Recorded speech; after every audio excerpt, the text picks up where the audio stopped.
عظیم تر مملکت پاکستان، جس کی مٹی میں بہادری اور غیرت گندھی ہوئی ہے۔ کئی نام ایسے ہیں جنہوں نے ان کی تاریخ کو تحریر کرنے میں اپنے لہو کی سرخ سیاہی نظر کی ہے۔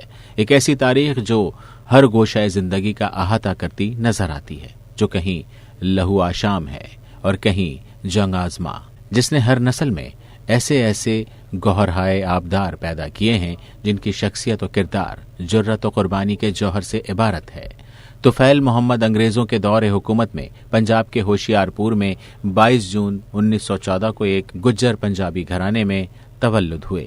1932 میں آپ انگریزوں کی ہندوستانی فوج میں بھرتی ہوئے اور 1941 میں ڈیرادون میں ہندوستانی ملٹری اکیڈمی میں فوجی تربیت حاصل کی۔ تقسیم ہند کے بعد ان کی ریجمنٹ کو پاکستان آرمی میں منتقل کر دیا گیا اور انہوں نے 1947 اور 1958 کے درمیان پنجاب ریجمنٹ میں انتظامی عہدوں پر خدمات انجام دی۔ 1947 سے 1954 تک وہ وفاقی اور صوبائی حکومتوں میں قانون نافذ کرنے والے اداروں کے مشیر اور ٹرینر کے طور پر کام کرتے رہے۔ ماقبل وہ 1954 میں ایسٹ پاکستان رائفلز میں مستقل طور پر شامل کر دیے گئے۔ 1958 میں میجر طفیل مشرقی پاکستان اور موجودہ بنگلہ دیش میں رائفلز سے وابستہ تھے۔ آپ کو قریبی کوارٹرز کامبیٹ کی کوئک ریسپانس ٹیمز کے کمانڈنگ آفیسر کے طور پر انتہائی مشکل مشن سر انجام دینے کے لیے بھیجا گیا۔ وہ مشن تھا لکشمی پور کو آزاد کرانا۔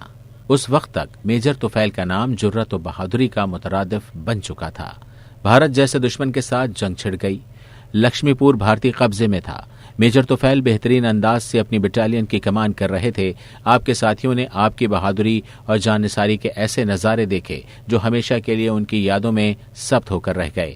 ان کا رہنما، ان کا ہر دل عزیز سپہ سالار سخت افراتفری کے عالم میں بھی سینہ تانے دشمن کی فوج سے نبردآزما تھا۔ میجر طفیل کی رائفل امید کی کرن کی مانند دشمن کے تاری گئے ہوئے اندھیرے سے برسرے پیکار تھی، اور پھر یوں ہوا کہ دشمن ڈگمگا گیا۔ گویا اس نے شیر دل جنگجو میجر طفیل کی موجودگی کو محسوس کر لیا تھا اور وہ آپ کے عزم بالجزم کا سامنا کرنے کی ہمت نہیں جٹا پا رہا تھا۔ اور چشم فلک نے دیکھا کہ مشرقی پاکستان لکشمی پور میں ہمارے جانثار فوجیوں نے ستارہ و ہلال سے آراستہ سبز اور سفید پرچم لہرایا۔ 7 اگست 1958 کو میجر طفیل نے اپنے ماتحت فوجیوں کی جان بچانے کے لیے اپنی جان کا نذرانہ پیش کر دیا تھا۔ آپ کے بعد از مرگ حکومت پاکستان کی جانب سے نشان حیدر دیا گیا۔ میجر طفیل اگرچہ آج ہمارے درمیان نہیں ہے، لیکن آپ کی ناقابل تسخیر روح لمحہ لمحہ پوری پاکستانی قوم پر سایہ فگن ہے۔ آپ کا مبارک نام ہمیشہ تعظیم کے ساتھ لیا جاتا ہے۔